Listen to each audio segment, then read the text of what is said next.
Olá, sejam bem-vindos a mais um Talks da UW. Desta feita, eu sei que digo sempre isto, mas o convidado é especialíssimo, Vasco Salgueiro, diretor da Michael Page. Vamos falar aqui de recursos humanos, de recrutamento, de desafios, de como é que as coisas estão e quem melhor do que o Vasco Salgueiro para nos falar desse tema e para nos falar desse assunto. Mas eu convidava o Vasco desde já a apresentar-se um bocadinho também, a dizer o que é que faz e tudo isso, acho que é importante também para a audiência. Primeiro que tudo, Marco, obrigado pelo convite. Nada, é um prazer. É um prazer estar aqui contigo. Já há algum tempo não estávamos juntos e, portanto, é uma excelente oportunidade. Como o Marco disse, eu faço parte da Michael Page, sou responsável das áreas de finanças, recursos humanos, Tax and Legal, Shared Service Center e recrutamento inclusivo. Isso é muita coisa. É verdade, Pô, é verdade. Isso é uma responsabilidade do canal. Não, é uma equipa de 14 pessoas neste momento e graças a Deus as coisas têm corrido bastante bem e esperamos ir a mais no curto prazo. Eu estou na empresa desde 2006, tive uma primeira fase de percurso profissional na Arthur Andersen Deloitte e integrei em 2006. Ainda era Arthur Andersen e já estou na empresa há 17 anos, é impressionante. O tempo passa. É verdade, e espero continuar por muitos mais, se me permitirem. Se deixarem. Privilégio, se me deixarem. Ok, pronto. O que é que vamos aqui falar hoje? Vamos falar, obviamente, daquilo que preocupa muitas empresas. Nós temos essa experiência, nós próprios na UW, na Pipeline, enfim, nas nossas empresas. E temos também, obviamente, muitos clientes que falam connosco e que estão-se esta história do recrutamento, como é que se pode atrair, como é que se deve recrutar, como é que é sempre um desafio, é sempre uma coisa em determinadas áreas mais, noutras menos, mas é sempre as empresas são as pessoas e portanto as pessoas é que fazem as empresas. Isto é aquelas verdades de lá para Alice que a gente costuma dizer, mas que é mesmo verdade. Então, em áreas como consultoria, como a nossa, em que no fundo tu vendes horas, não estás a produzir um produto, digamos assim, cada vez mais o desafio para teres um nível de serviço maior é ter pessoas que sejam capazes de corresponder a essa expectativa. E portanto eu tenho aqui, enfim, um conjunto de questões que no fundo são nossas e também de quem trabalha connosco e vou aproveitá-las para começar por te fazer. E a primeira aqui é recrutar é difícil atualmente porquê? Ou seja, porquê é que estamos neste ponto? Qual é que é a tua visão das razões, das principais razões pelas quais em 2023-24, neste início de década, desculpa, qual é que é a tua explicação, digamos assim, dando conta da tua experiência, em 2024, 2025, neste patamar temporal, porque é que é tão difícil recrutar às empresas? Olha, na minha opinião e com base na experiência que tenho na área de recrutamento e seleção, eu não diria que é mais difícil, é mais desafiante. Há um novo paradigma do mercado de trabalho, é verdade, eu não gosto muito de utilizar a palavra pandemia, que já estamos saturados dessa expressão, mas é verdade que desde a pandemia houve uma mudança completa do mercado de trabalho e muito mais gestão de informação, muito mais oportunidades disponíveis. Também é verdade que pelas plataformas que hoje temos disponíveis, quer candidatos, quer clientes têm acesso a muito mais informação e gerir essa informação acaba também por ser muito mais complicado. Ao mesmo tempo, da vertente ou na ótica do candidato, hoje em dia eles têm acesso a muito mais oportunidades, há muito mais concorrência e competitividade e, portanto, também é mais difícil convencê-los a aceitar um novo desafio profissional, porque a escolha é tanta e as alternativas são tantas, sobretudo para aquele leque de candidaturas com os quais nós trabalhamos diariamente, que acaba por haver aqui, de alguma forma, alguma dispersão e gestão de informação. Por outro lado, hoje em dia os candidatos estão muito mais exigentes, não só ao nível salarial, mas em todos os temas de flexibilidade, equilíbrio entre a vida pessoal e profissional. O mundo também hoje é global, nós não concorremos só com Portugal. Hoje em dia qualquer pessoa está elegível para um projeto a nível internacional. Até porque já a questão do trabalho remoto acaba por ser também facilitar essa questão. Com os temas do trabalho remoto, que é um ponto que mais à frente poderemos também explorar. Sim, eu estava só a sublinhar a questão. Tu hoje em dia tens uma facilidade muito maior em trabalhar para uma empresa em Munique ou em Paris, ou seja onde for, porque podes trabalhar a partir de Portugal e fazer o teu trabalho remotamente, como fazes aqui internamente. Uma empresa está em Lisboa e eu moro na Ericeira, certo. Também posso morar na Ericeira mesmo e trabalhar para uma empresa que está na Suécia. Quer dizer, não... E se calhar com salários de enquadramento deles, diferentes, não é? Portanto é um pouco... E morar aí com impostos portugueses. Pois aí, exatamente. E portanto tudo isso vai alterar aqui um pouco o modelo tradicional do recrutamento e seleção. E por isso eu diria que é um pouco mais complexo, mais desafiante, mas as dificuldades sempre existiram. Por outro lado, também existem hoje em dia muitos candidatos que estão no mercado, e agora falando mais mais uma vez na vertente de candidato, que estão um pouco a avaliar como é que o mercado, como é que o mercado os avalia, qual é o seu valor de mercado, e muitas vezes não estão motivados para uma real transformação, alteração profissional. E isso vem desvirtuar aqui um bocadinho o nosso papel de recrutadores e a empresa que está a recrutar, não é? Porque muitas vezes vocês já devem ter tido situações dessas em que um candidato na fase final, uma vez feita a proposta que lhe foi prometida, a gente já teve situações de todo tipo e que depois recusam a proposta no momento final porque entretanto ou negociaram internamente ou afinal há outra empresa que dá um pouco mais. Portanto, está aqui um mercado um pouco difícil e mais complexo, não diria mais, porque esta complexidade e esta dificuldade sempre existiu, mas com novos desafios para os recrutadores e para as empresas, sem dúvida. Ok. Tendo em conta a tua experiência, e pegando aqui um bocadinho no seguimento que estávamos a falar, e eu por acaso eu faço aqui um disclaimer, eu sou amigo do Vasco há 30 anos, né? E acho que ele também é meu amigo há 30 anos. Eu só há mais. Já nos conhecemos há uma série de anos e eu tenho acompanhado, obviamente, com imenso prazer e imenso gosto a carreira dele. Tem sido uma carreira excelente, nada menos que ele mereça, porque ele é de facto, para além de ser um excelente profissional, é uma excelente pessoa. Por isso é que é meu amigo, isto é escolhido a dedo, não é? Mas eu queria dizer que não tinha noção que já estavas na Michael Page há tantos anos, mas isto de facto os anos passam de uma velocidade extraordinária. Portanto, se tu me perguntasse assim, olha lá, Marco, diz-me lá quantos é que eu estou na Michael Page, se calhar dizia para aí 10. 17 anos de facto é muito tempo. Verdade, é muito tempo. E pegando nisso dos 17 anos, aquilo e pegando um bocadinho também naquilo que tu estavas a falar, quais é que são as principais, ou seja, os desafios ou aquilo que é diferente de facto entre o que acontecia em 2006, 2007, vamos supor, até que depois tivemos um período muito conturbado de falta de emprego em alguns setores, não é? Ali na crise, no finais dessa década, aquilo que é realmente diferente, ou seja, o que é que tu, enquanto recrutador, quais é que são aqueles desafios eu na altura conseguia fazer isto e isto e agora não consigo. Passado estes 17 anos, o que é que de facto mudou assim tanto? Na tua opinião? Em termos da capacidade de retenção? Em termos ou seja, da forma como tu recrutas, como tu captas alguém, o que é que tu tens que fazer agora que não fazias e o que é que tu fazias que não fazes agora? Certo. Agora há uma nova equação de valor no momento de recrutar na visão dos candidatos, que é claramente salário, que sempre existiu, não é? E aqui não é nenhuma novidade. Se calhar há 17 anos era, ou seja, se eu puser, para simplificar a vida um bocadinho mais, fazer uma pergunta mais fechada. Se tu quiseres dizer assim, havia o salário, portanto, no PEC havia o salário, havia os outros benefícios, né? À volta do salário puro, digamos assim, e depois havia outras questões. Certo. O peso relativo destas três coisas, ou demais, que tu dirás, certo, é diferente ou é igual ao que era há 17 anos? Não, é diferente. O salário na equação de valor também não é, neste momento, o fator mais importante. Neste momento, mas há 17 anos era? Era salário, localização, o sentido de pertença, a cultura, o grupo, os companheiros e colegas de trabalho. Estas últimas têm perdido um bocadinho a sua importância. E, portanto, a somar ao salário, naquilo que vejo nos dias de hoje, temos a progressão de carreira e a flexibilidade, que hoje é muito importante, que é algo que não existia há algum tempo atrás.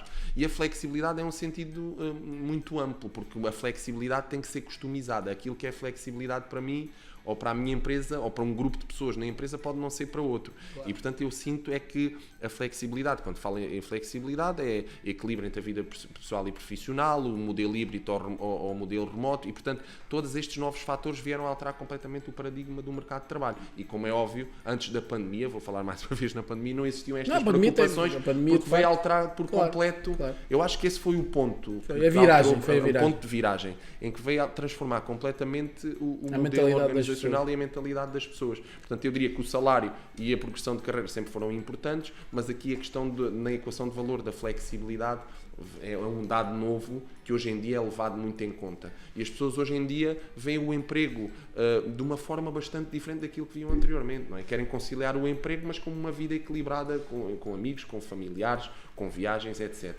E as empresas têm que se adaptar a esta nova realidade, a este novo paradigma. Claro.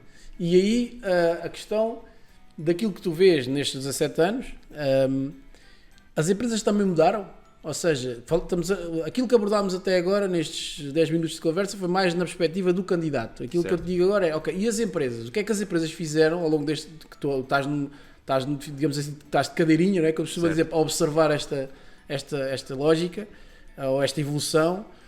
Qual é que foi o shift nas empresas. O que é que as empresas fizeram para se adaptar? A maior parte das empresas tem-se tentado adaptar a esta nova realidade e há outras que não, que resistem e vão ter bastantes problemas de retenção e de manutenção de pessoas que têm hoje atualmente nas estruturas. Mas as empresas têm feito um grande esforço e aqui palavra especial quer para os CEOs e para os diretores e para os recursos humanos que têm tentado encontrar aqui novas metodologias e novos modelos, sobretudo da gestão estratégica e operacional de recursos humanos, para adaptar a vida dos colaboradores à nova realidade. E aqui estou a falar de diversificar as componentes do salário, valorizar outro tipo de benefícios que outrora não eram valorizados, portanto, o subsídio de alimentação em cartão, o ginásio, o apoio a creches e a possibilidade de gestão familiar das crianças nas creches, a flexibilidade do horário, porque o trabalho remoto é um ponto, mas a flexibilidade de poder entrar às 10 ou às 11 da manhã e sair um pouco mais tarde ou vice-versa também acaba por ser algo que antes não, tu sabes, e é verdade, sim. às 9 horas ou às ainda 8 e hoje, meia era em muito muitas- fixo em muitas e não havia empresas. nenhuma flexibilidade e as pessoas de facto muitas vezes já chegavam cansadas ao trabalho ou completamente estressadas. Hoje em dia existe aqui uma grande amplitude do horário de trabalho, o que eu acho que é um dado positivo e portanto as empresas têm feito aqui um esforço enorme no sentido de aproximar-se mais daquilo que o colaborador quer, não é? E não impor como antes existia. E também maior diversificação já falaremos nesse ponto também, de otimização fiscal de algumas componentes do salário. Todos falamos hoje em dia dos flex plans que existem, que um sistema de créditos depois é utilizado em diferentes áreas de interesse de cada uma das pessoas, desde PPRs, desde despesas de educação, investigação e desenvolvimento, tendo sempre a ótica da otimização fiscal e, portanto, tem existido um grande esforço das empresas no sentido... Porque repara, Marco, se não o fizerem, correm sérios riscos de perder as pessoas. Não, se não o fizerem e se outros fizerem, competitivamente estão... Mas é impressionante, ainda vínhamos falando disso agora no caminho, que há muitas empresas que resistem. Ainda temos muitas empresas que exigem 100% trabalho presencial e continuam ainda a gerir os seus recursos e a área de recursos humanos da forma que sempre o fizeram. Agora, como é óbvio, vão ter bastantes problemas em reter e em manter postos de trabalho e fulcrais. Isso tem algum, ou seja, da vossa experiência, tem algum padrão, ou seja, vocês conseguem, tendo essa informação, conseguem estabelecer algum padrão no sentido de dizer assim, olha, as empresas que são mais antigas são mais difíceis de adaptar, ou as empresas maiores são mais difíceis de flexibilizar do que as pequenas, ou seja, vocês conseguem identificar algum padrão em termos de dimensão, da atividade, do setor da atividade, ou seja, sei lá, uma empresa de tecnologia é mais flexível, de software. Uma empresa, uma indústria é menos flexível. Eu estou aqui a inventar. Sim, isso que tu estás a dizer é verdade, porque a tecnologia de informação em termos tradicionais acaba por haver mais abertura para este tipo. E aliás, muitas delas antes da pandemia já tinham essa filosofia do trabalho remoto. Como é óbvio, empresas da área produtiva, de operações, em que necessitam ter pessoas fisicamente nas instalações, numa área de produção, numa área de distribuição, em que fisicamente as pessoas têm que estar, também é difícil gerir a questão do trabalho remoto, não é? Agora, sem dúvida, o que eu noto é que há funções que não dá para trabalho remoto. Exatamente, a pessoa tem que estar lá. Nos hospitais. Logística, hospitais. Exatamente, aí não há muito a fazer. Agora, eu noto que as empresas mais familiares e mais tradicionais, e se calhar até com maior antiguidade, têm uma maior resistência a este tema do trabalho temporário do trabalho remoto e da flexibilidade. E aí nota-se claramente que algumas já conseguiram ultrapassar esta fase e outras não, resistem e com saídas de pessoas, mas mantêm-se firmes a essa ideia do patrão, de que as pessoas têm que estar... Mais tarde ou mais cedo vão bater com a cabeça na parede. Sim, vão. Já começaram algumas delas a perder pessoas. E pior, muitas vezes é difícil recrutar novamente novos perfis para essas... Porque quando nós num processo de recrutamento e seleção começamos a definir e a detalhar a oferta de emprego, a descrever a descrição de funções e chegamos ao ponto em que trabalho 100% presencial, muitas das pessoas afastam-se diretamente do processo por este motivo. Pois. E portanto é um problema de que estas empresas a curto prazo vão ter, não é? Ou alteram ou então vão ter grandes dificuldades, não só de reter, mas de atrair. Pois, exatamente. Não, porque é tão importante. Às vezes é um bocadinho, se calhar, esquecido Isso também acontece um bocado com esta história do atrair ou do reter. São coisas, é um mix interessante porque se aplica tanto a clientes como a colaboradores. Ou seja, é tão importante, ou talvez mais, hoje em dia a questão é, tu tens um mercado de clientes e tens um mercado de recrutamento, no sentido em que tens que atrair as pessoas, e eu às vezes até aqui internamente a brincar digo, neste momento o foco comercial, digamos assim, é mais para atrair pessoas do que para atrair clientes. Ou seja, nós, ao fim destes anos, né, a empresa também já fez 20 anos este ano, portanto a história dos 17 e dos 20. Parabéns, obrigado. Parabéns. E se calhar ao fim de 20 anos, o grande desafio é mais recrutar do que atrair clientes. Porque os clientes, enfim, pela notoriedade que a empresa já tem felizmente, os clientes vão aparecendo quase naturalmente, nem é uma coisa, claro, se formos à procura ativamente, vem mais. Mas há um pipeline que está sempre a correr. Isso também é um assim. sinal de novos tempos, portanto, se calhar há uns anos atrás era impensável, não é? Pronto, exatamente. Estás a criar a tua proposta de valor exatamente. para atrair a tua pessoas. proposta de valor, é interessante esse shift, essa mudança que é, neste momento, tu tens que te vender enquanto corporação, enquanto empresa, enquanto marca, tens que te vender, se calhar pensando mais, não é? Isto é a história dos 17 anos, e isto acho que é uma comparação gira dos 17 ou dos 20 anos, o que é que acontecia e o que é que acontece hoje. Neste momento, se calhar há 17 anos, há 15, há 10, há 12, eu tinha o foco, quando eu comunicava, né, quando nós começámos aqui a fazer uns vídeos, quando começámos a escrever artigos, começámos a publicar para fora, aquilo que o foco era, ok, eu quero atrair clientes. Portanto, o interesse é atrair clientes.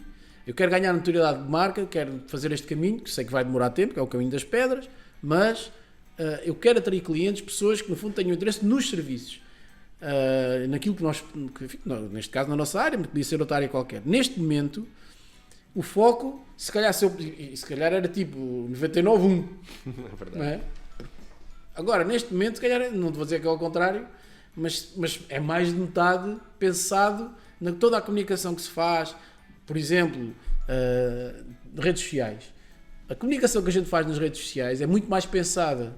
Estou a falar do nosso caso. E tu até podes dar exemplos de outros casos que conheças e conheces de certeza. É muito mais pensada nas pessoas que nós queremos recrutar, no perfil de pessoas, o que é que elas fazem, onde é que elas estão, o que é que elas são, do que propriamente nos clientes. É assim, nós angariarmos clientes nas redes sociais não é uma coisa muito nesta área. Também acontece, não é? Também acontece, normalmente na área mais do investimento, na área do imobiliário, ou no tipo de investimentos, os ETFs, enfim, aquelas coisas. Não vou estar aqui agora a amassar as pessoas com isto.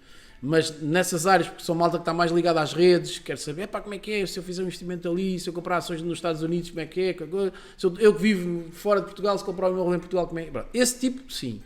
Agora, quem tem uma empresa em Portugal, quem é um CEO de uma empresa ou quem é um administrador de uma empresa, não vem por uma rede social. Ou vem por referência, ou vem porque nos acompanha há uma série de tempo e vê os conteúdos e vê, quando precisa, quando precisa de alguma coisa, estes gajos comunicam comigo há uma série de tempo e vou falar com eles.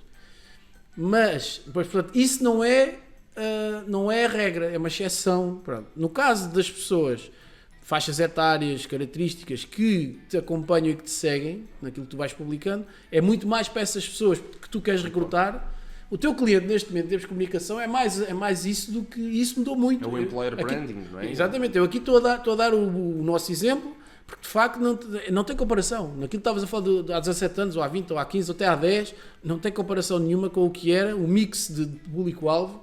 Se nós, quando começámos a comunicar, definimos uma personagem que era um cliente, neste momento, já há 2 ou 3 anos para cá, definimos uma personagem que é a pessoa que a gente recruta. E o que eu noto, Marco, também uma diferença face ao que vivia anteriormente, é que numa reunião, numa entrevista, numa reunião de recrutamento, hoje em dia os papéis já estão muito mais igualados. Ou seja, sim. O recrutador já está numa posição muito similar ao candidato. Ambos avaliam. O candidato. Eu tenho candidatos que depois das entrevistas finais dizem que são eles que se descartam do processo de recrutamento e seleção. Não, o projeto não cumpre os requisitos necessários para eu poder avançar ou para poder integrar esta empresa. Antes era uma relação muito mais desigual, em que o recrutador estava numa posição dominante e agora não é bem assim. Sim, é verdade.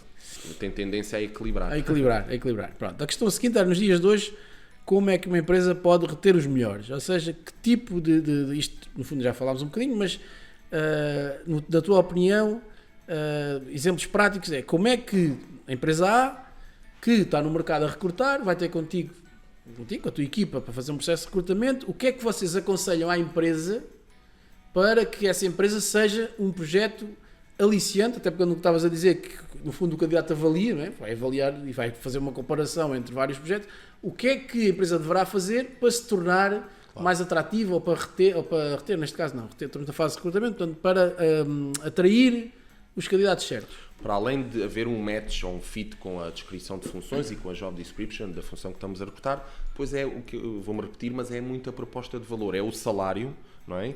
O progressão de carreira e flexibilidade. No salário, ter condições que sejam aceitáveis ou dentro da sua expectativa salarial, mas também condições salariais que sejam diversificadas, já falámos nesse ponto, ter um plano de carreira para a pessoa saber, entrando nesta posição, qual é que é a possibilidade de crescer. Ou de passar para outra área, ou de passar até para outro país, e depois eu volto a referir este ponto, a questão da flexibilidade. Existe trabalho remoto, existe trabalho híbrido, a flexibilidade diária existe ou não, eu posso estar a trabalhar noutro país, estando a trabalhar para a mesma empresa. Eu vou-te dar um exemplo. Nós, por exemplo, na Michael Page temos até um programa interno, e isto também contribui para a retenção, que possibilita que durante 3 a 6 meses colaboradores nossos possam ir para outra cidade na Europa ou noutra localização geográfica e trabalhar a partir dessas cidades e desses países. Estar envolvido nessa equipa.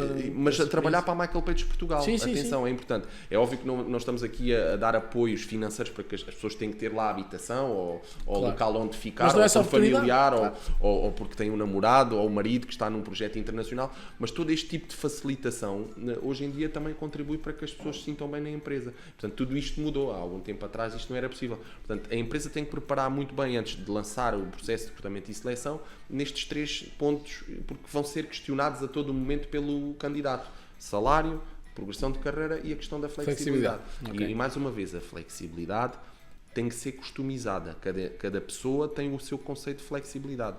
Há pessoas, se calhar os mais jovens preferem uma flexibilidade que trabalhem 3 dias a partir de casa, mas comecem todos os dias no escritório a partir das 8 para as 5 estarem despachados e não serem mais chateados. Se calhar uma pessoa que tem filhos valoriza chegar às 10 ou às 10h30, 11 da manhã e sair um pouco mais tarde. Claro. Ou seja, tem que saber aqui não há uma regra universal. Mas isso é um desafio brutal para quem...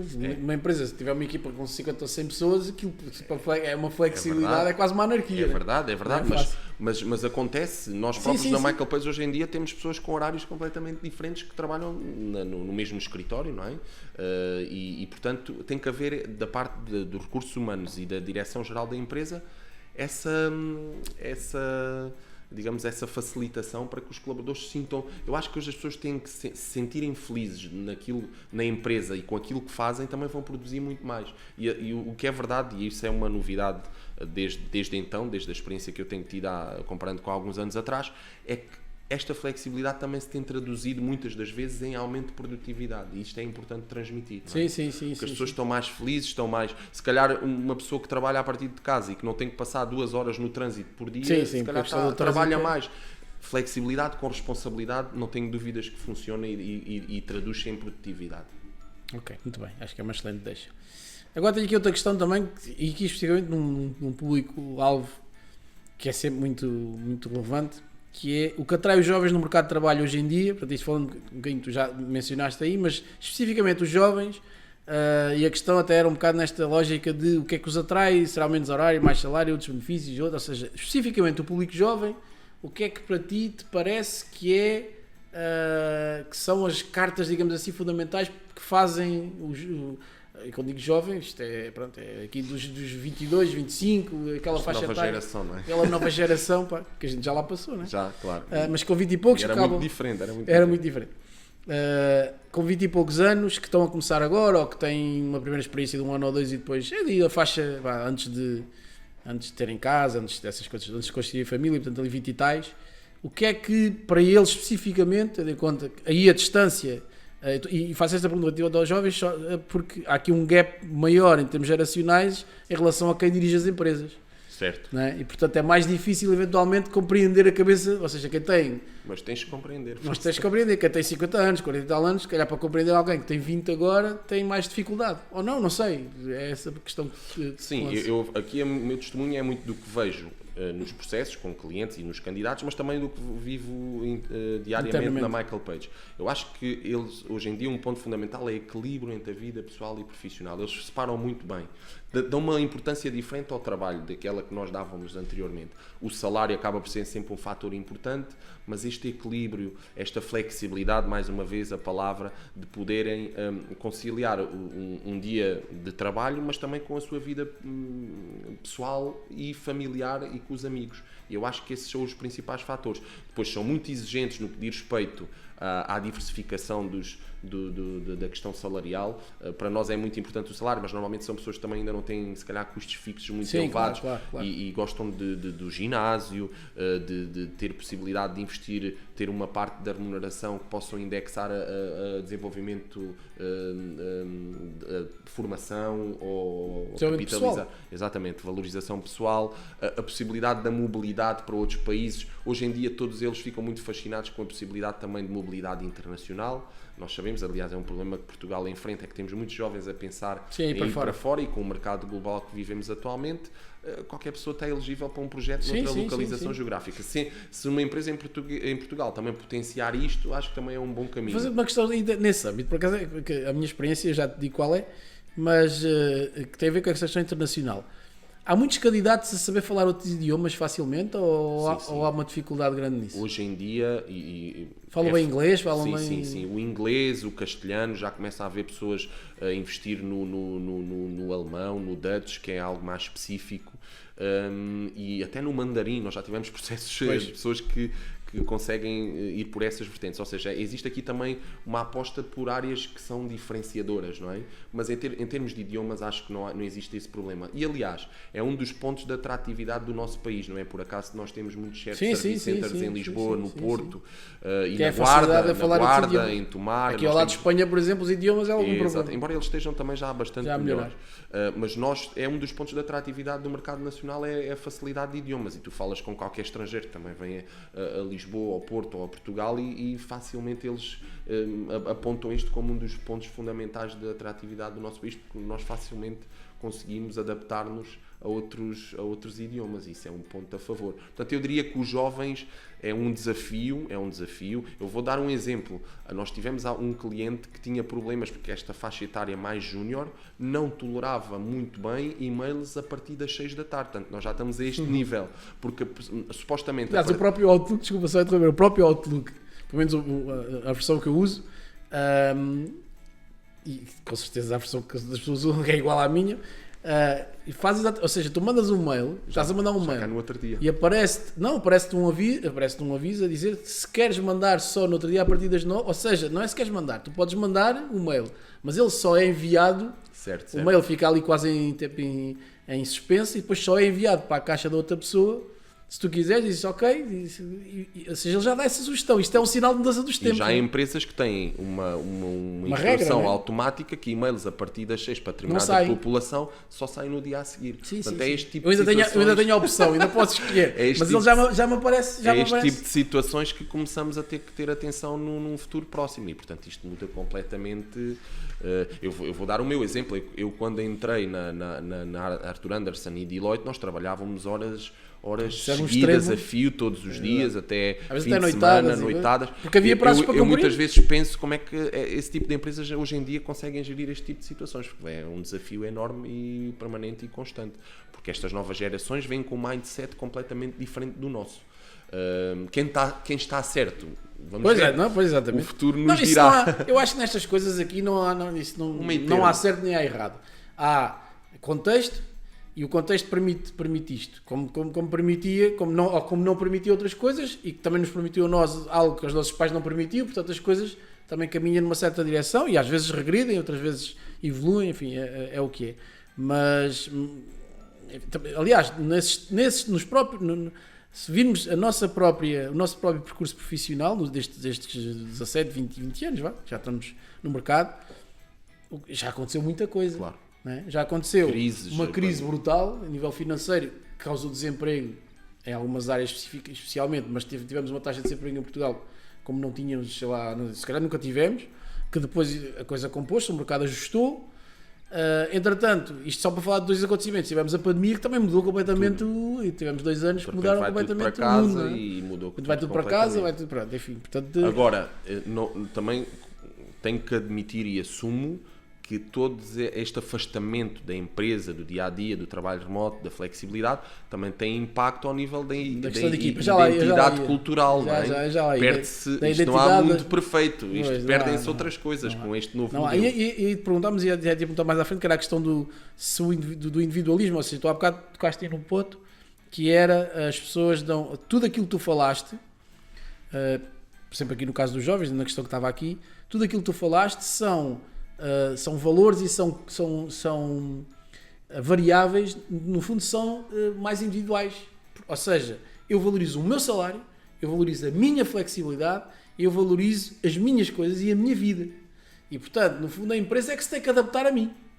Né? A visão hoje em dia é uma visão completamente diferente do que era há 20 anos, não tem nada a ver. Ou seja, tu entravas nessa máquina trituradora da Arthur Anderson e eras mais um que entravas lá para dentro e vamos a isto, quer dizer. E a malta agarrava-se. O que há é isto. O que há é isto, portanto. Conta com isto. Conta com isto, ganhas pouco e trabalhas muito. E depois, se conseguires passar aqui o caminho das pedras, então começas a ganhar dinheiro.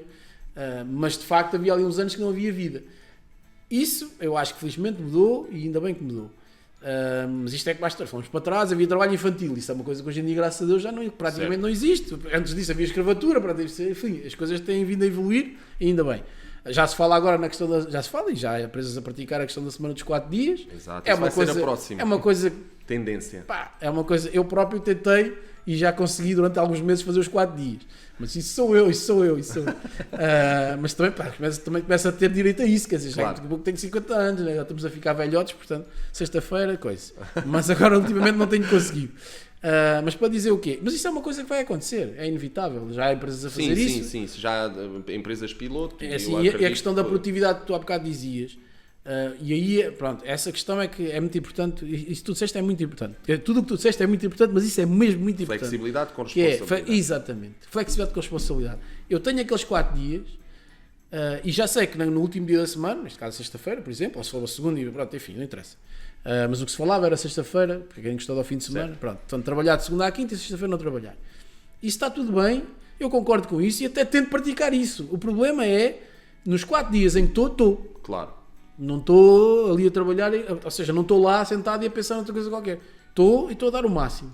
Não é? Isto é um bocado uma história do futebol. Sim, o gajo entra em campo, mas dá o máximo em campo. Tem que estar a entrou 10 minutos. Mas de 10 minutos...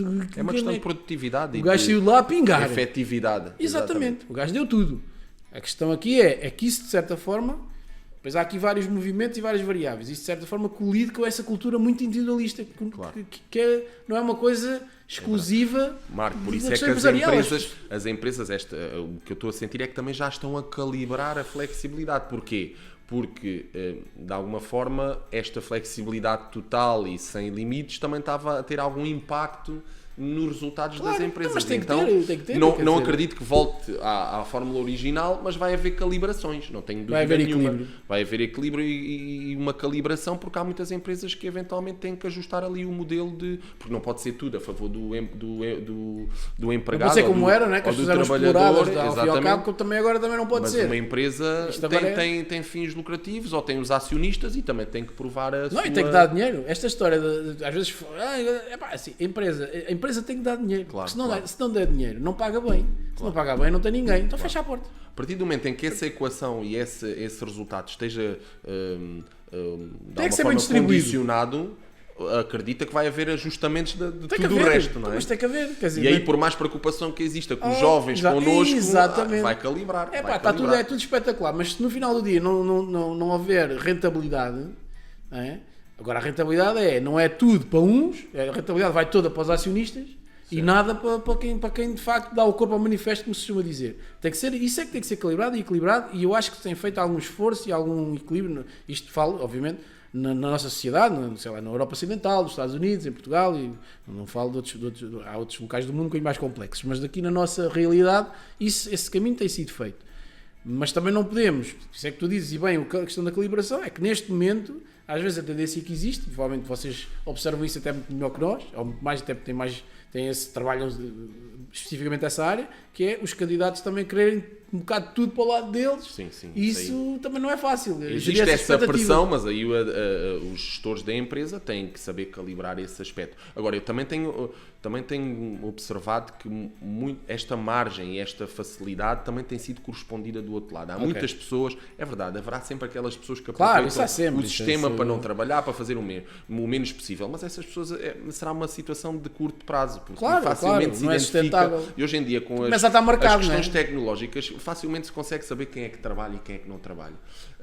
E quem é que produz e quem é que consegue criar valor às empresas. E quem não conseguir fazer isso vai facilmente ser identificado. Sim, até vocês, tendo esse candidato já identificado com alguns problemas, também não vão colocar em processos futuros, já sabem que têm problemas com esse candidato. Digo eu, não sei, deve ser assim. E depois há outra questão, é que a flexibilidade é importante para pessoas que já estão numa fase de cruzeiro na empresa ou que já estão bem formadas, mas isso não se verifica para novas integrações. Ou seja, pessoas que entram em novas equipas que são geridas por um manager ou um diretor e que entram recentemente numa equipa, essas pessoas têm que estar com maior periodicidade na empresa para aprender a cultura e aprender a saber fazer a função. E nesse aspecto também há muitas empresas que é uma exceção à regra, não é? As pessoas que entram nos primeiros meses têm se calhar um sistema de flexibilidade muito diferente daqueles que já lá estão na empresa há alguns anos. Mais uma vez o exemplo da Michael Page. As pessoas que entram na nossa equipa, os primeiros meses, têm formação on the job no escritório. É fundamental. E quem quer ter essas equipas tem que estar com estas pessoas. E esta pessoa que entra também tem que estar rodeada de outras pessoas mais experientes. Quem não quer ter este tipo de sacrifício, então que não... Sacrifício que no fundo, claro. Se calhar é visto como um sacrifício, mas não é bem um sacrifício, é um processo de formação. Claro. Da culturação, ou seja, a pessoa se entra numa empresa tem que perceber, ou deve, não é? Mas deve perceber os valores da empresa, a cultura que a empresa tem, se é mais descontraída, se é mais clássica, isso tem que se perceber e só se percebe estando lá. Certo. Uma pessoa se estiver sentada atrás de um monitor não consegue perceber nada da cultura da empresa. É verdade. Ou seja, eu posso estar sentado atrás de um monitor depois de já conhecer a equipa, isto é a minha maneira de ver, depois de conhecer a cultura da empresa e da forma até às vezes informal ou formal como escrevo um mail. Então se eu não tiver, isto às vezes são pequenas coisas que parecem não ter importância nenhuma, mas certamente tu estarás de acordo comigo. A forma como tu escreves um mail ou uma mensagem no Teams internamente faz muita diferença. Não é aquilo que tu lá escreves, é como é que tu escreves, como é que tu diriges, sei lá, um superior da tua equipa, por exemplo. É verdade. Tu tens que aprender isto na equipa. Exatamente. Não é? Os teus colegas e mais grave ainda com o exterior. Tens de tratá-lo, exatamente, com os clientes. Mas tens de tratá-lo por doutor porque ele gosta. Ou podes tratá-lo por nome, está tudo bem, porque isto aqui a cultura é informal e não sei o quê, está tudo... Esse tipo de coisas, pequenas coisas, têm que ser ensinadas num contexto de equipa. A pessoa tem que estar ali, quer dizer, não há outra maneira. No dia-a-dia, exatamente. Quem não quer ter pessoas e formá-las desta forma, que não tem equipas, tudo bem, e então tem um regime mais flexível. Exatamente. Assim, agora, a parte cultural, eu nunca toquei aqui neste ponto em termos de retenção, mas a parte da identidade cultural das empresas também funciona como retenção, não é? Se tu te identificas com a cultura de uma empresa e ela está viva, e gostas dela, isso também retém os colaboradores na empresa. Quando isto se perde, pode ser um dos pontos que leva à saída das pessoas. Claro. Não é tão importante ou não é tão identificado como estas três situações que te referi, do salário, progressão e flexibilidade, mas eu acho que o aspecto cultural também ainda continua a ter importância. Pegando na questão cultural, há aqui uma questão que por acaso não está aqui, mas que tem a ver com isso e eu penso que é importante até para quem depois nos vai ver e ouvir. Porque isto também está também há em podcast, também pode só ouvir, não é? Não precisa escusa de nos ver, só ouve. Já penso eu que é uma vantagem. Pelo menos no meu caso, no teu não tanto, és uma pessoa bem persuada e tal. Já fui mais. Mas isso já fomos todos. O que é que eu te queria perguntar? Se vocês têm experiência, certamente terão, com candidatos não portugueses. E como é que, ou seja, e falámos da questão da cultura, uma pessoa que vem de um país fora de Portugal e que até se pode candidatar, neste caso a uma multinacional que está em Portugal, ou uma empresa que está em Portugal, enfim, não interessa. Mas como é que vocês gerem, ou seja, como é que vocês gerem gerem da mesma maneira, o processo é igual, notam muitas diferenças em relação àquilo que é um candidato que vem de fora, por exemplo, um candidato espanhol, um candidato italiano, um candidato francês, um candidato brasileiro, Qual é que são como é que gerem isto? Olha, felizmente nós temos tido uma experiência espetacular com candidatos estrangeiros. E porquê? Também usufruindo um pouco ou de alguma forma tendo aqui benefícios dos shared service centers que existem em Portugal. Nós temos muitos centros de competências em Portugal de empresas multinacionais e até de algumas delas nacionais. Porto, Lisboa, Braga, Castelo Branco, Tomar, etc. E, portanto, estes candidatos que procuram o nosso país por uma questão de segurança, clima, gastronomia, os nossos salários também já não estão tão desequilibrados como no passado já estiveram. Mas é a carga fiscal, mas a gente já lá vai. Certo, a carga fiscal é outro tema. Já lá vai. Mas um bom clima, segurança, ou seja, tudo isto serviu para atrair pessoas para estas grandes marcas que vieram para Portugal. E estes candidatos estão no mercado português.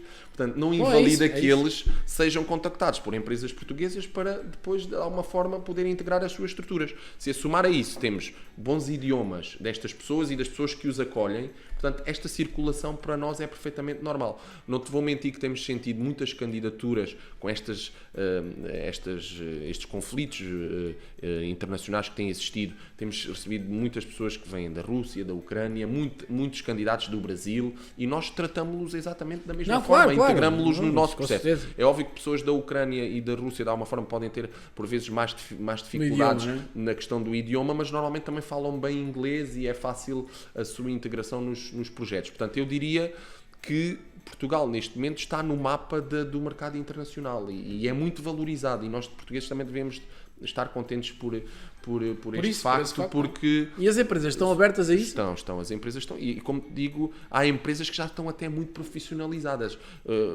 Alguns shared service centers já negociam no package salarial, inclusivamente habitação. Há empresas que têm apartamentos comprados para estas pessoas mais jovens, que já vêm com possibilidade de alojamento inclusivamente. Portanto, isto já está num nível muito, muito elevado. E sem dúvida, imagina, ter aqui em Portugal a área de contabilidade do sul da Europa ou da América Latina, centralizada em Lisboa.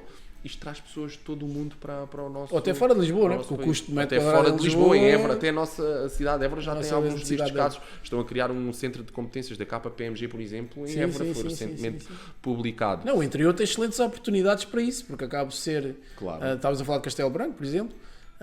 Sei lá, Covilhã, Bragança, nós temos um projeto na zona do Oeste, a Air Liquide, que de facto tem tido aqui um papel fundamental na contratação de portugueses e pessoas de outras nacionalidades para estes projetos. Normalmente os idiomas são questões e atributos que são necessários para este tipo de funções.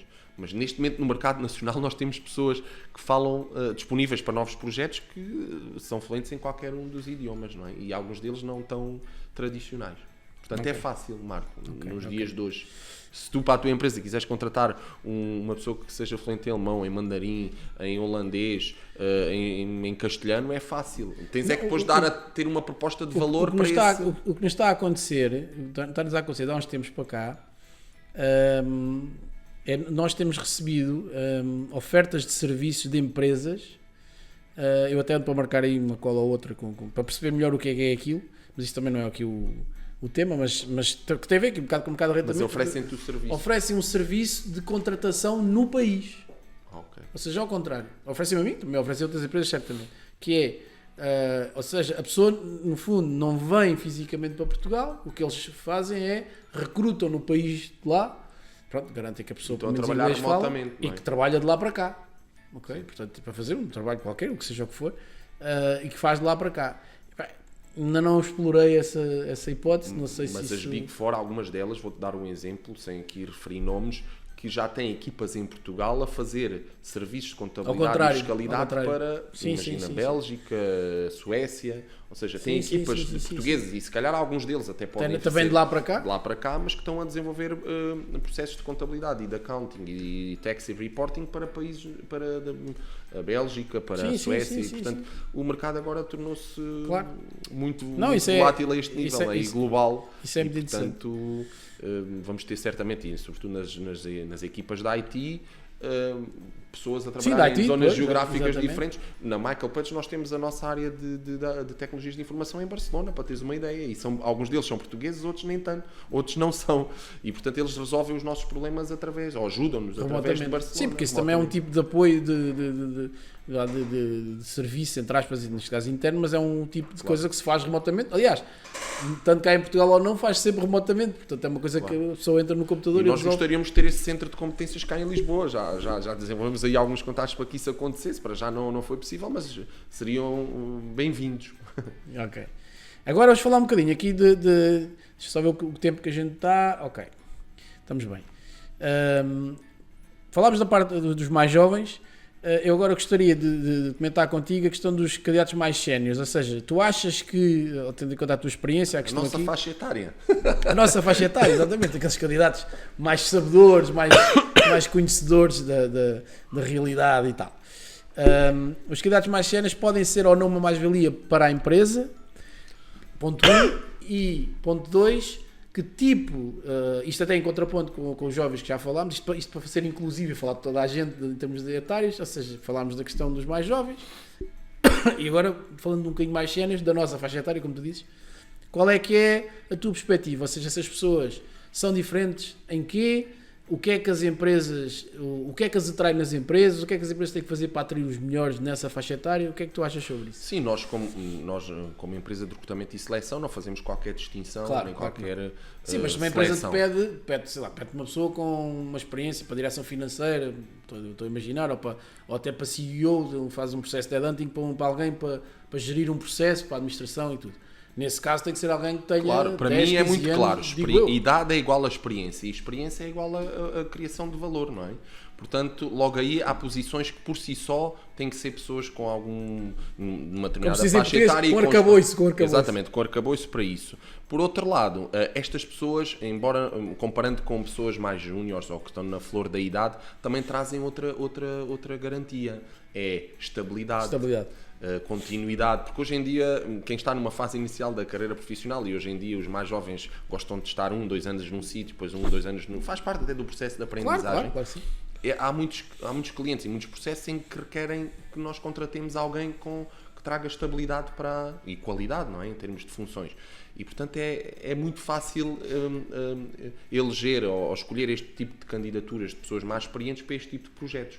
A somar a isso, não podemos esquecer que pessoas acima de 45 anos, empregados de longa duração, e pessoas acima de 45 anos também têm benefícios fiscais ao nível de TSU, unificado e de apoios. Muitas empresas não sabem isso. E jovens também têm, mas nós também muitas vezes também apresentamos às empresas, aos nossos clientes, este tipo de vantagens. E por outro lado, são pessoas que se calhar em termos financeiros também já estão mais independentes, estão dispostos a arriscar um pouco mais.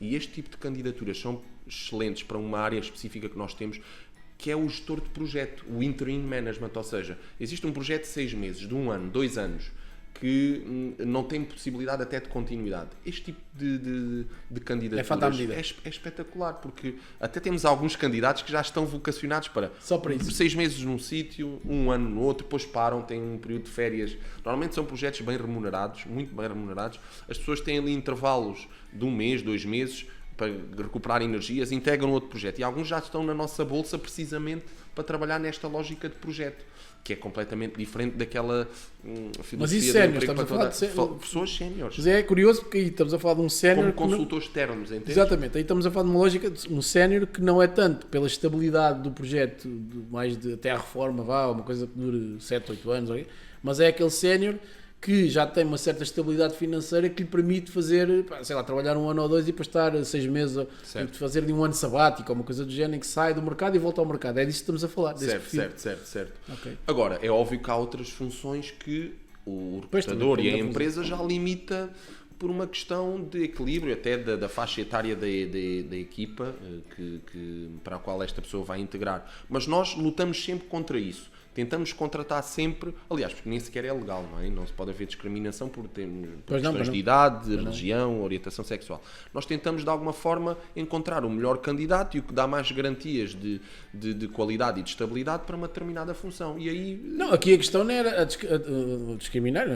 A minha questão não era tanto, não tinha a ver com a discriminação em termos de idade, mas sim em termos de experiência. Obviamente, se eu preciso de alguém que tenha para gerir um projeto, ou para gerir um processo, seja ele qual for, ou para gerir uma empresa, enfim, que tenha mais experiência, a pessoa, quer dizer, não sei que tinha começado a trabalhar aos 2 anos, Claro. chega aos 20 e tem 18 anos de experiência, mas isso é capaz de ser impossível. Funções de CFO, CEO, Manager, exatamente, alguém que tenha diretor de uma isso área naturalmente são pessoas com mais de 40 anos, que têm 15 claro. anos de experiência, 20, enfim, pronto. Assim, Pois pode haver ali alguns... A faixa etária estão no topo, estão no melhor, dos 45, 46. Depois, às vezes, a abertura dos clientes para ter algumas pessoas mais júniores, mas com elevado potencial. Às vezes não querem contratar logo a pessoa que já está na função, mas alguém que está ali na antecâmara da mesma e que tem potencial para assumir essa função a curto, médio prazo. E então existe, normalmente são pessoas também com condições mais baixas e é uma aposta de futuro, não é? Claro. E aí vem-se de alguma forma é um risco. escolher ou selecionar alguém que está um pouco abaixo daquilo que é tradicional. Mas nós não temos qualquer problema em colocar pessoas de maior idade, porque também nos dão garantias de qualidade e de experiência profissional. Claro que sim. E temos projetos para, todas e há bons as irmãos pessoas. De todas as cores, todas as idades, todas as geografias, não, isso é... Claramente. É um bocado isso. Eu depois tinha aqui uma questão, eu tenho a impressão que até a gente já falou, do género assim, considerando a crise demográfica do país e a maior mobilidade internacional de muitas idades jovens, uma empresa portuguesa deverá recrutar fora do país, para deixar falarmos, se sim, que principais desafios em frente, idioma, legislação diferente, diferentes culturas, pronto. Okay. Pronto, a questão da legislação, ou da expectativa, eu faço esta pergunta, nesta pergunta toda, que a gente já falou quase tudo, menos esta parte da legislação, eu vou deixar a parte fiscal para o fim, que é a parte melhor, né? A parte mais bruta, mais técnica. Acabar em grande. Não, é só para passar. Vamos só passar por lá, para não chatear a malta, senão. Mas, por exemplo, alguém que vem de fora, isto só para enquadrar a pergunta, o que é que acontece? Nós temos, e tu sabes disso, melhor que eu até, nós temos uma legislação laboral muito rígida em Portugal, comparativamente com os outros países com quem concorremos, na Europa. Já nem falo dos Estados Unidos, então aí que a liberdade não é total, mas enfim, é uma cultura diferente e não tem nada a ver com a nossa.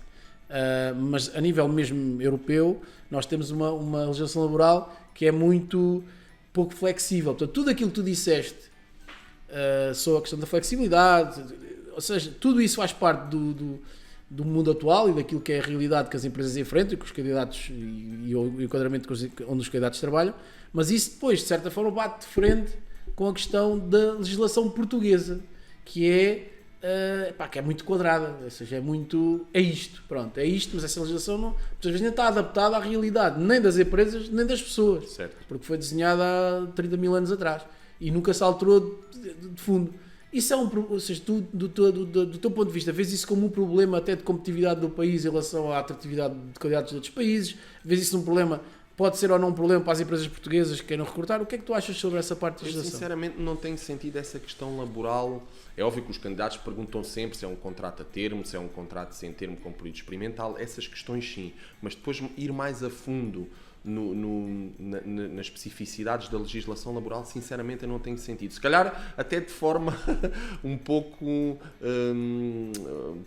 prudente da parte de quem as pessoas que vêm, não é de quem recruta, de quem vem, se calhar não analisa, os candidatos estrangeiros que provavelmente não analisam tão bem quanto isso só no momento de uma eventual saída, mas não tem sinceramente sentido essa questão da legislação laboral. Querem saber qual é o regime da contratação, claro. E isso normalmente fica definido no momento da offer letter e da assinatura do contrato, mas não temos sentido muita resistência, ou seja, eles não vêm muito com essa preocupação da legislação laboral, pelo menos não tem sido, e às vezes até curiosamente da questão fiscal também não. Porque aí olham para o líquido, não é? Exatamente, olham mais para o líquido, mas sinceramente essa questão laboral eu não tenho sentido. Provavelmente vão senti-la um bocadinho mais à frente se tiverem algum litígio, ou se quiserem sair. Claro. Mas no momento do acordo, da assinatura do acordo e da aceitação das condições, não vejo que isso tenha sido um problema, Marcos. Nem há do vossa experiência e conhecimento, não há muita litigância em casos desses ou de outros, ou seja, não há muitos problemas causados empresa contra trabalhadores. O que tem existido é que infelizmente já houve uma outra situação em que as empresas possam uma ou outra vez voltar atrás após a contratação. E isso aí... Voltar atrás, isso quer dizer o quê? Ou seja, já houve felizmente são raras as situações em que isto acontece, mas já tive uma outra situação que a empresa retira a proposta. E a pessoa, entretanto, já aceitou, está a fazer conta com aquela oportunidade e por um ou outro motivo a situação não se vai concretizar. E depois aí o candidato aí nessas condições é que fica um bocadinho... Mas isso ainda não há contrato, é no limite... Certo, mas às vezes já existe um claro, acordo claro, verbal claro, ou um claro, e-mail, claro, mas felizmente as empresas com as quais têm surgido estas situações também conseguem salvaguardar há algum tempo, algum período o candidato por uma situação específica e insegura em que ele ficou. Felizmente estas situações não são muito seguras. Portanto, não há aqui às vezes fala-se a questão da legislação laboral de ser, e de facto isso é factual, se a gente fizer uma comparação em relação às condições da legislação em portuguesa com outras geografias, de facto há aqui uma diferença substancial nessa parte da pouca flexibilidade, da muita rigidez, mas pronto, é bom obter esse... Esta é a fase também do encanto, não é? Em que as questões mais salariais e de condições e flexibilidade são aquelas que são mais valorizadas. Depois, mais tarde, podem surgir algumas... Até a fase do namoro, depois quando se casa é que é uma gaita. Exatamente. Pois o encanto às vezes vai ser embora. Exatamente. Nem sempre. Nestes dois casos, não. Nestes dois casos, não. É porque isto vai ficar gravado e depois elas vêm e depois é um problema. Isto é uma chatice. É verdade. Tinha aqui outra questão também que tinha a ver com que áreas e setores da economia enfrentam maiores desafios no recrutamento e na retenção. Ou seja, da vossa experiência, que tipo de indústria ou de setor de atividade e até de função são mais difíceis ou têm mais desafios na vossa experiência, naquilo que vocês... O que é que tu me tens a dizer sobre isso? Olha, eu tenho falado com... Ou é genericamente como sabes, igual? Nós temos áreas de especialização claro. na Michael Page e eu tenho falado com os meus colegas das diferentes áreas e nós, os problemas, as dificuldades são um bocadinho sentidas por todos, não é? Estamos a sentir um bocadinho esta dificuldade às vezes de convencer os candidatos para os projetos, o tema do trabalho remoto, da flexibilidade é comum a todos eles e portanto eu não diria que existe um setor onde exista mais dificuldade ou que seja mais difícil. Sem dúvida aqui há um ano atrás, esta parte, o setor das tecnologias de informação era um mercado de candidatos, era muito difícil obter, eu falo muito com os candidatos, com os colegas da área de tecnologias de informação. Isso já transversal todas as empresas, claro que todas as empresas de todos os setores precisam de uma alta da IT. Exatamente, e aqui era muito premente que havia falta de mão de obra e era um mercado muito agressivo inclusivamente, mas eu sinto que neste momento é transversal a todos os setores, Marco. Não consigo apontar um setor que tenha maior dificuldade de retenção ou de recrutamento, porque as dificuldades que são transversais a todo o mercado de trabalho, não é? E desta alteração de paradigma, as dificuldades sentem-se em todos os mercados. Claro, não é? Claro, ok.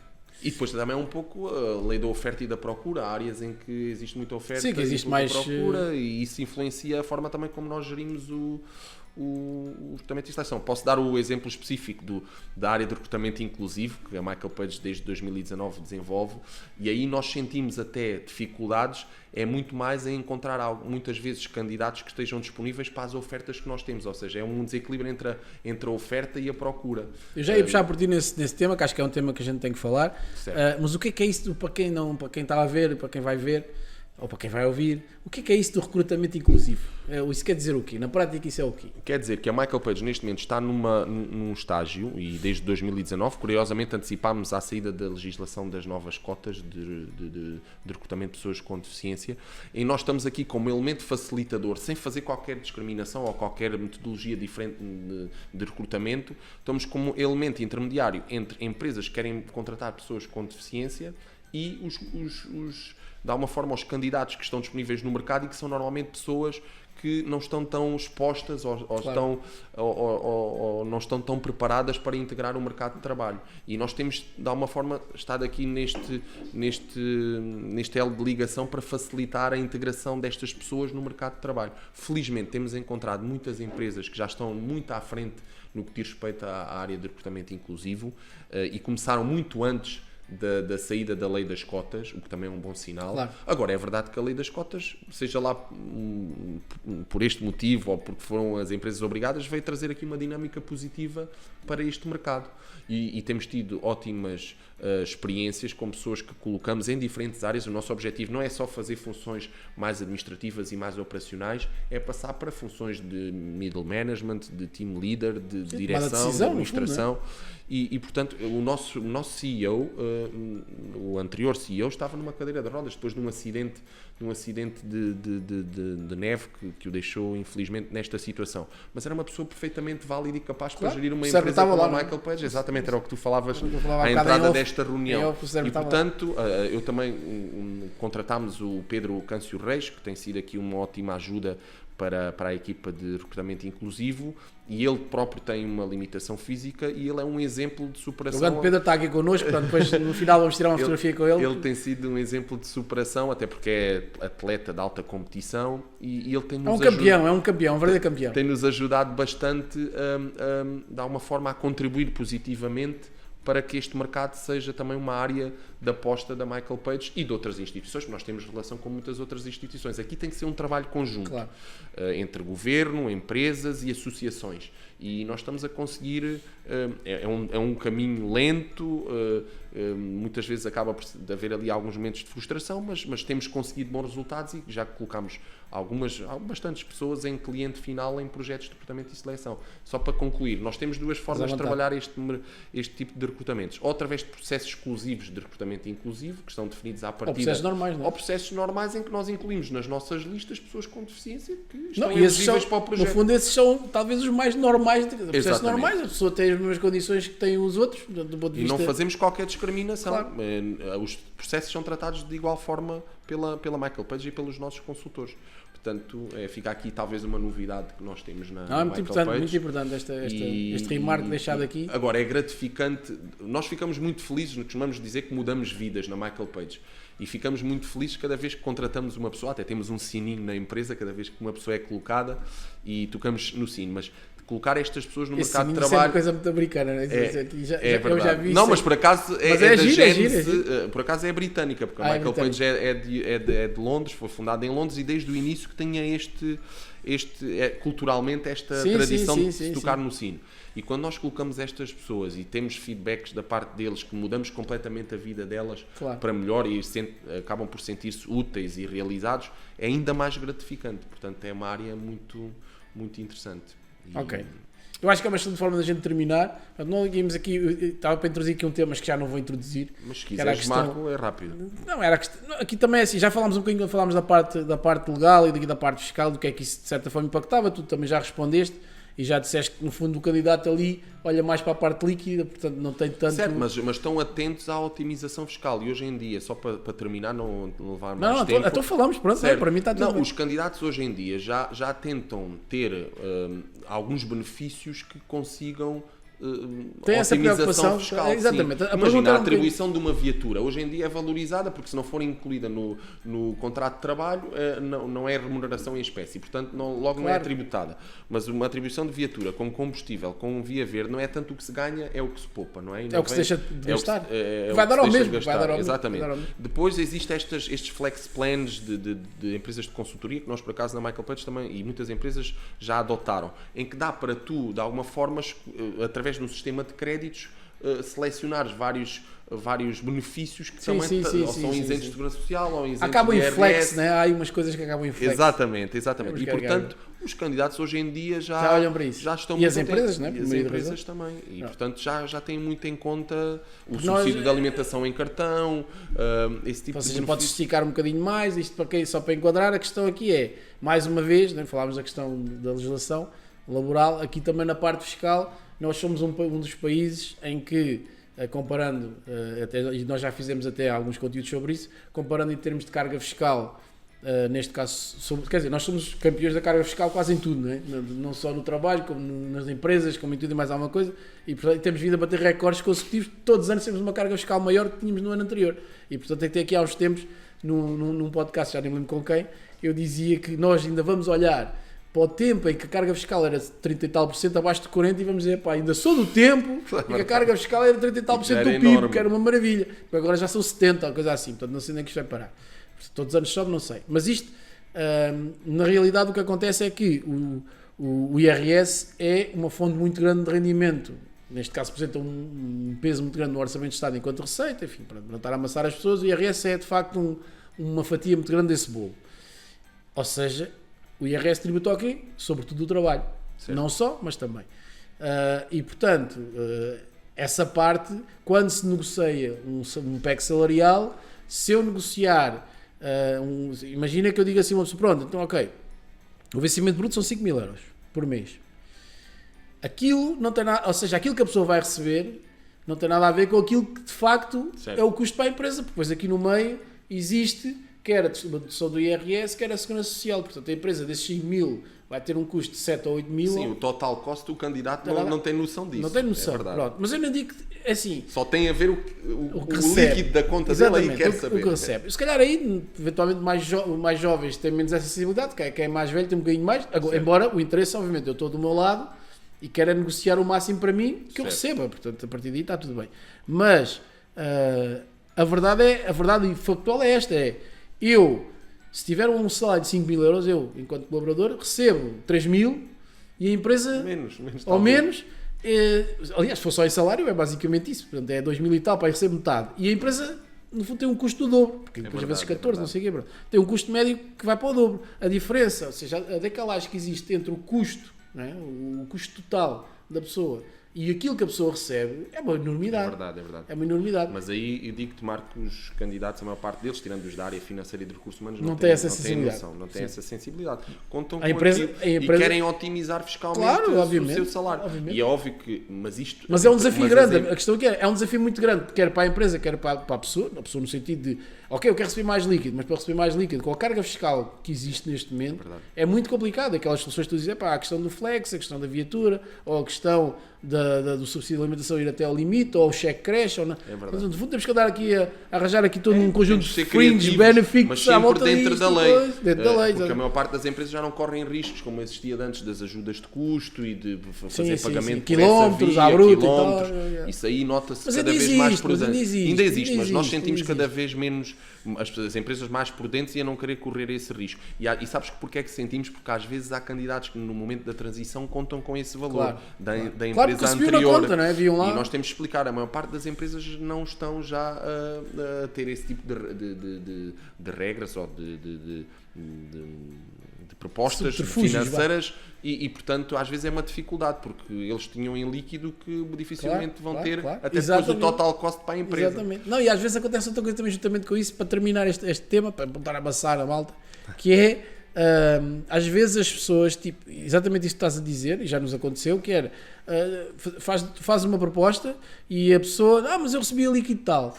E depois, mas recebi líquido, mas em quê? Mas qual era o seu bruto? E depois o bruto era tipo, o bruto, imagina, são 1.500 e recebi líquido 1.800. Mas são 1.500, mas entretanto tem que ter aqui, porque isso vai parar para 900 e tal. Não, porque eu recebia em duodécimos, depois recebia uns quilómetros, depois não sei. Ou seja, para dizer o quê? Às vezes a própria pessoa, mas isto já tem a ver com um problema que eu falo em todos os podcasts e os vídeos que posso, falo sempre da questão da literacia financeira, as pessoas não têm noção. Não têm noção, uma parte das vezes, até porque não aprenderam isso, ninguém lhes ensinou, não têm noção exatamente da questão de o líquido é uma coisa, o bruto é outra, o custo qual é que é. Dizes-me assim, eu não quero saber disso para nada, que eu quero é receber o líquido. Mas eu acho que não deve ser assim. Acho que deve ser feita aqui uma pedagogia, pelo menos nós tentamos fazer, de explicar, pode não estar ligado nenhuma... O teu custo para a empresa. O custo, para tu receberes isto vai custar isto. Está tudo bem, eu não estou aqui a dizer para tu dormires mal logo à noite, porque vai ter um custo. Não, mas é importante saber. É verdade, concordo. É importante saber. Porque quando se faz uma negociação com um cliente, porque quando se faz um orçamento de uma empresa, eu tenho que ter em conta o custo total, não é aquilo que cada um recebe de líquido. Verdade. E isso é importante. E é importante as pessoas perceberem que isto às vezes não é... Normalmente num conjunto de empresas que temos em Portugal, que são empresas de pequena dimensão, às vezes mais 10 ou 20 euros, tem uma diferença brutal no salário, parece que não é nada, mas se eu desses 10 ou 20 tenho que pagar, tenho um custo de 40, ou 2 vezes mais, e depois para aumentar aquela pessoa, tem que aumentar também os outros. Eu não posso só aumentar um e depois os não aumentam. Pois a equidade é muito... Tem que haver aqui algum... Pronto. E isso depois desmultiplica-se, porque cada vez que eu aumento um salário de uma pessoa, estou a aumentar o meu custo. Em escala. Mas em mais. Ou seja, não é, ok, toma lá mais 20 euros e eu só aumentei os 20 euros. Não, eu, para te dar 20 euros a mais a ti, tenho que gastar mais 40. Exatamente. E isso é... E acho que Sim, isso é uma questão de saber... pedagogia que eu acho que as empresas que estão a recrutar podiam fazer no momento da entrada. Nós fazemos, olha, aqui não é, estamos a fazê-lo, portanto, agora, exatamente. Quem está a ver isto, ou vai ver, ou vai ouvir, vai dizer assim, aqueles gajos estão para ali a dizer que tu depois para fazer as propostas aos teus clientes também tens que incorporar esse custo. Incorporar estes custos todos. Portanto, esse custo de contexto, que é eu ter uma pessoa que custa ao dobro daquilo que ela recebe, porque o Estado fica com uma fatia muito grande, obviamente que esse custo de contexto vai se refletir no preço final do produto. É verdade. Isso não há outra hipótese, porque se não há milagres, se não for assim, a empresa tem que fechar a porta porque não consegue suportar os custos. E portanto, é um bom argumento de negociação, exatamente. Bom momento de negociação. Queria só agradecer ao Marco mais uma vez, muitas felicidades à UW, a toda a equipa, que tenham muito sucesso. Que tenham muito sucesso, e eu sei que estão a ter. E que tudo corra pelo melhor, e eu estarei sempre disponível para intervir e ajudar-vos naquilo que for necessário. Criar imenso valor aqui no nosso canal. Eu é que tenho que agradecer a disponibilidade. Façam um like. Ativem o sininho para estarem aqui sempre atentos às novidades, e portanto eu quero agradecer ao Vasco, é um prazer imenso estar aqui. O prazer foi meu, obrigado. Trocar impressões com ele, e acho que quem vai ver e quem vai ouvir também vai tirar algum sumo daquilo. Vão ficar colados durante uma hora. Não, sem dúvida nenhuma. Sobretudo nas partes, eles nas minhas partes andam para a frente, depois só vêm as tuas. Não, mas tu dás um bom pivô jornalístico. Obrigado. Gosto, sim. Acho obrigado. Que vou... Olha, isto acaba com o elogio. Como trabalho numa empresa de recrutamento, talvez veja aí alguma empresa. Entretanto, já estou aqui a trabalhar na CNN ou uma coisa qualquer assim. Ok, obrigado. Um abraço. Até à próxima. Obrigado.